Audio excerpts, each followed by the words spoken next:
The Director General has mentioned the fact that the notion of migration pathways was crucial to the analysis that we present in the report.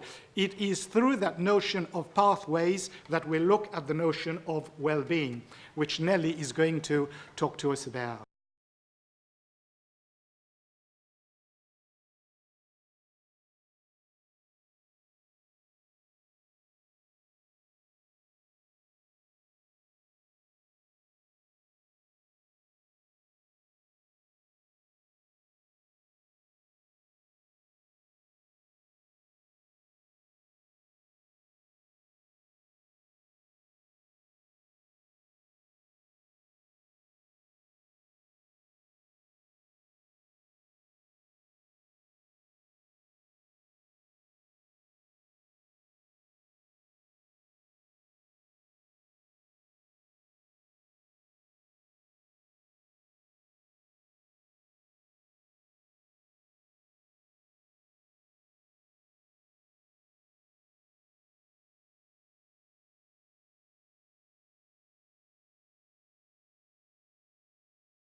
Opportunities in the developing South. So this is what led us to look at the 4 pathways and to compare and see whether there were differences. We started with a null hypothesis.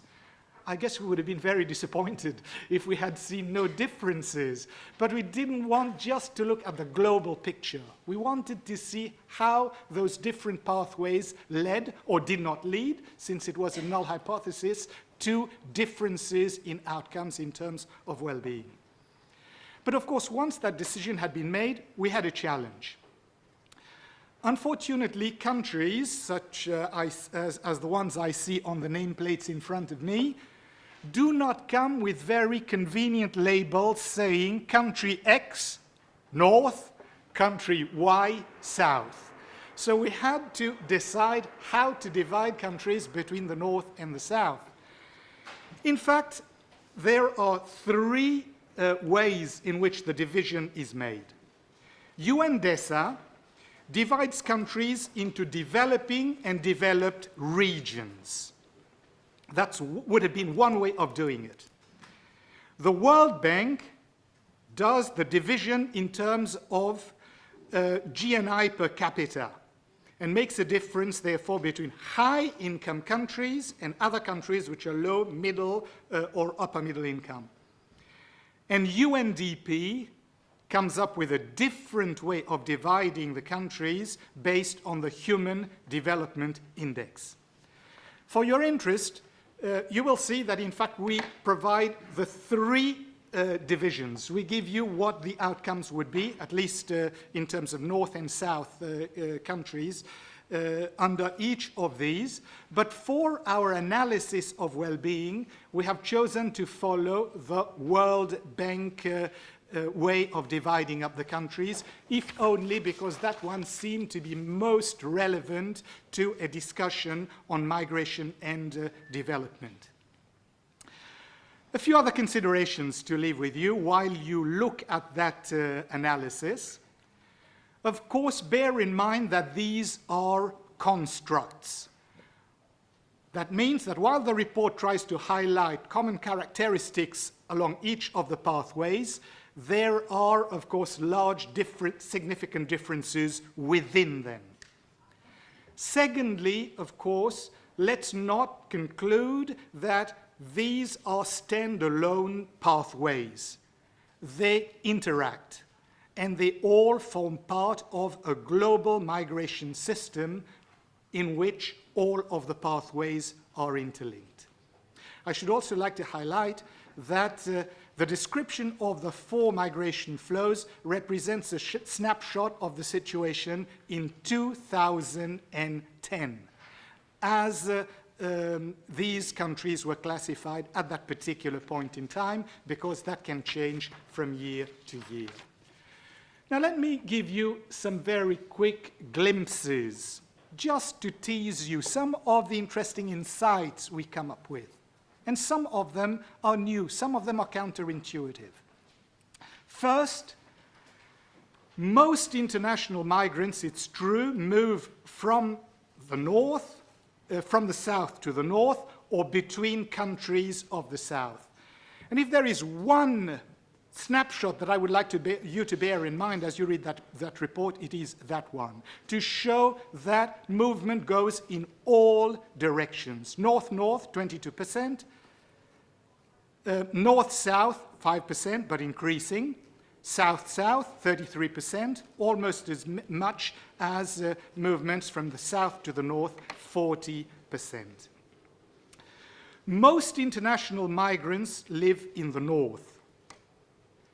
Roughly 56% of all migrants.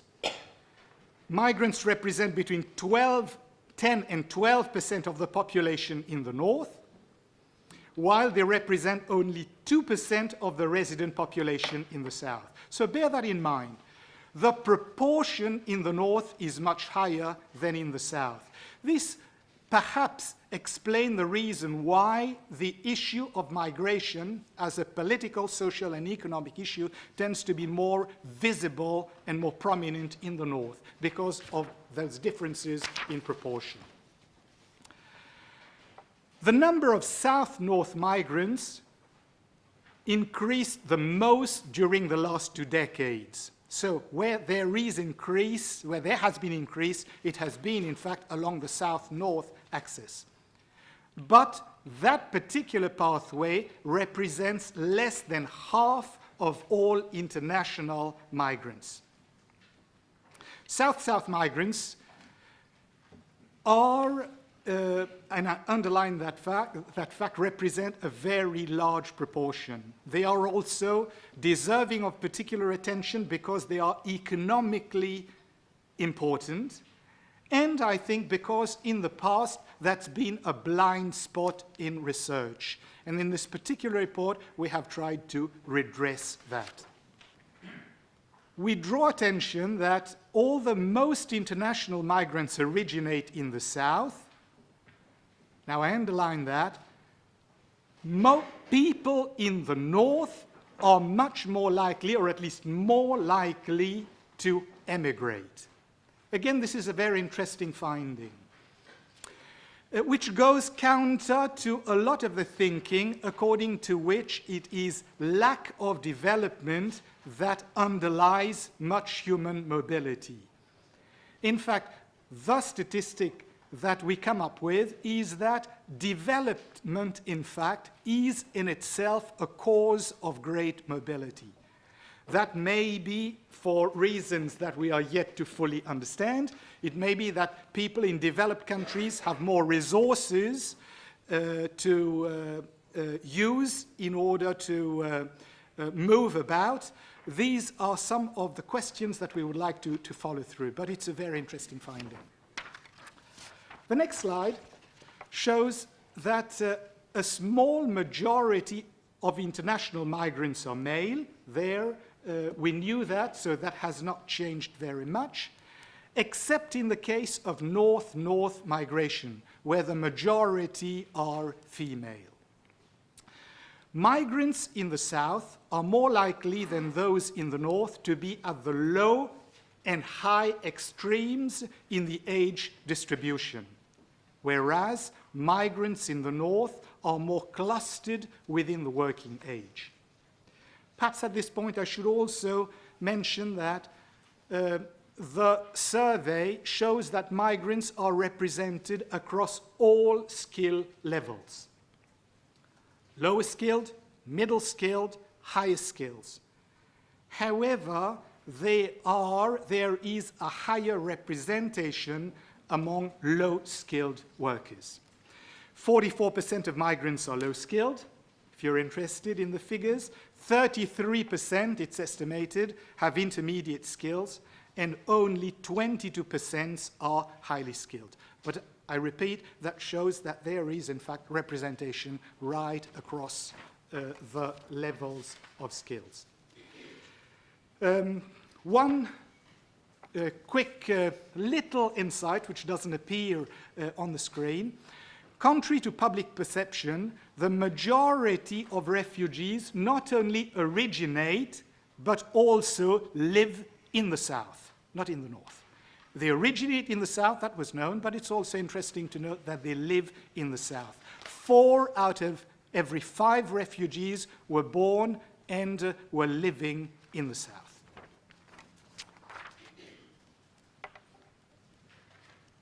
While we did not, in our study, focus very much on specific countries, our analysis enabled us to look at the important migration corridors across the world, illustrated here by arrows.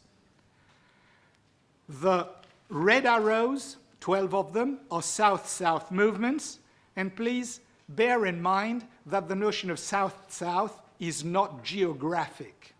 Okay? It's in line with the construct I mentioned before. So south-south arrows, red, south-north arrows, they're the black arrows, and there is one arrow, which is gray, north-north, which is essentially from Europe to North America. Now, if you're interested in knowing some of the more specific streams of migration, for south-south movements, the largest corridor is between Ukraine to the Russian Federation, followed by Bangladesh to Bhutan, and Kazakhstan to the Russian Federation. In terms of south-north movements, there's no surprise. The largest corridor is between Mexico to the United States, some 12.2 million, followed by Turkey to Germany. If we look at north-north movements, the largest corridor is Germany to the United States, some 1.3 million migrants, followed by the United Kingdom to Australia. In terms of north-south movement, although they're not in the top global corridors, I did mention that this was something of a new type of movement, significant numbers of migrants have been recorded in recent times, with nationals, for instance, of the United States moving to Mexico, that's 0.6 million, and perhaps somewhat more surprisingly, to South Africa, 3 million, 0.3 of a million, and Germans to Turkey, again, 0.3 of a million, and Portuguese to Brazil, 0.2 million.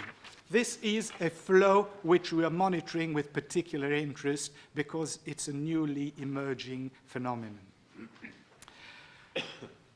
My next slide focuses on remittances. I'll go over that very quickly. What we find is that south-north migrants remit proportionally more than migrants on the other 3 pathways. So most of the remittances come from migrants in the north, sending remittances back to countries of origin. These results may be explained by difference in transfer costs, the weight differentials that exist between north and south, and perhaps there may be more remittances being sent south to south, but they go largely unrecorded. Again, this is something that requires greater attention. I've mentioned our interest in the emergence of movements from north to south, and I'd like to draw that to your attention. It has led us to ask questions about why this should have happened. And we propose only, because much of that is speculative, as possible reasons, that the people who are moving from north to south are essentially looking for economic opportunities. There is some evidence that as companies establish presence in parts of the emerging world, more and more workers, more and more employees are being transferred to the south. There are indications that some of the migrants moving south are in fact long-term migrants returning home, having decided either that there are opportunities, they want to look back there. We're really not sure, but we think that that may be one of the reasons. Student migration is another one. With the universalization of universities, of opportunities for study, more and more young people are looking elsewhere, sometimes out of a sense of adventure, out of a sense of curiosity. They want to study not in the country in which they were born, but elsewhere. Finally, there is also the notion of retirement migration. This is what we call people looking for havens of rest. They're the retirees who've worked themselves very hard in developed countries and are looking for places where it is perhaps easier to live. Perhaps there's also a search for a slightly more exotic environment to retire, but certainly, whatever the reason, this is a clear trend. Now, that allows me to make a transition to Nelly, who will really talk about what is at the center of this study, the notion of well-being. And I'd like to once again highlight the fact that we made that choice to focus on well-being very deliberately. All of you who've been following the discourse on migration and development will realize that very often that discourse, those debates, focus on fairly abstract notions. We talk about migrants and their impact on migration, but we talk on their impact on GNP, for instance. We talk about their impact on employment, on wage levels. Then we look at their remittances and we try to understand whether these remittances lead to sustainable development in countries of origin. In all of that, there's a very real danger of losing sight of the human beings. So to us, the notion of well-being was a concept that enabled us to make that return, to find that new focus. And so this is where our report asks the question, does migration really make a difference to the lives of the migrants? When they leave home and they go somewhere else, what happens to them? And no, we didn't want to do that in the abstract, but we wanted to focus very much on their personal, individual well-being. And this is where our partner Gallup helped us in finding the answers we were looking for.